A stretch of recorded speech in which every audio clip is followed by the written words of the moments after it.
Hello, folks. This is Maria Abreu from Abreu and Associates. Welcome to my channel. If you haven't already, please subscribe.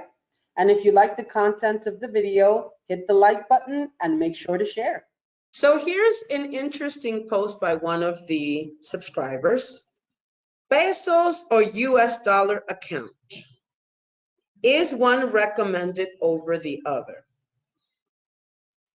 I have to say that all depends on the person applying for the bank account. Both are beneficial, and I'll tell you why. First of all, a US dollar account is beneficial because you're going to find, and this is very common in the tourist towns, that, rents are charged in US dollar currency, in US currency. So you'll find that you'll rent an apartment or you'll rent a villa or you rent a house and you have to pay in US dollars. In that case, having a US dollar account is beneficial because all you have to do is, transfer the funds, pay from your account.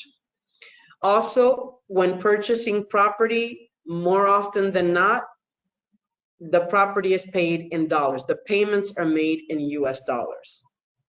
So it is beneficial to have, US dollar accounts. And also when you have a US dollar account, your money doesn't devalue.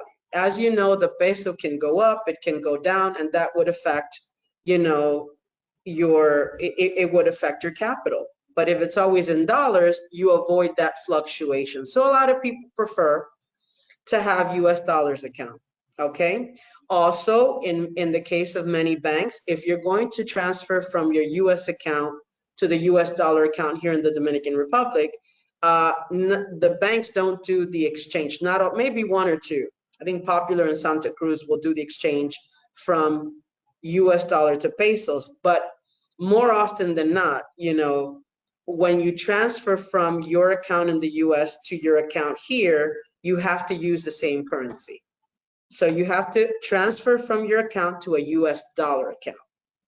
Now, the peso account is beneficial because that's the currency used in this country.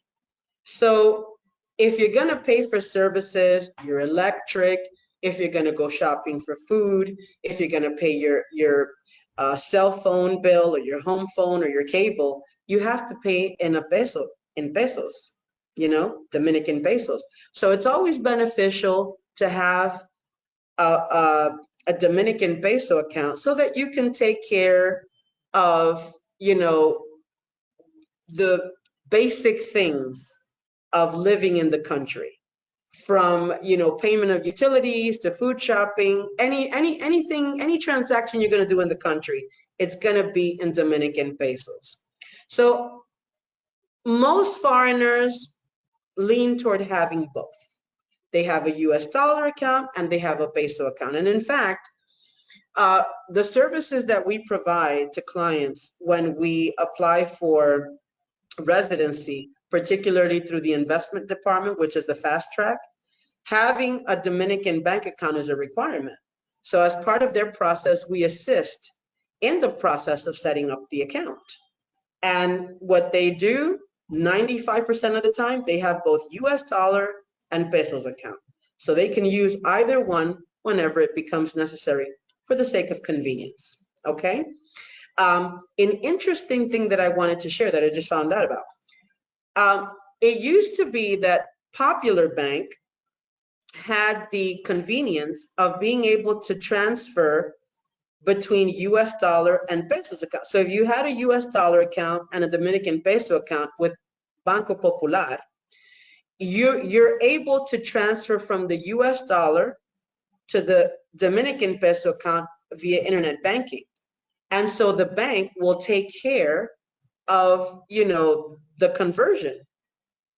And we thought that only Popular had that facet, but it turns out Banco Santa Cruz also has that.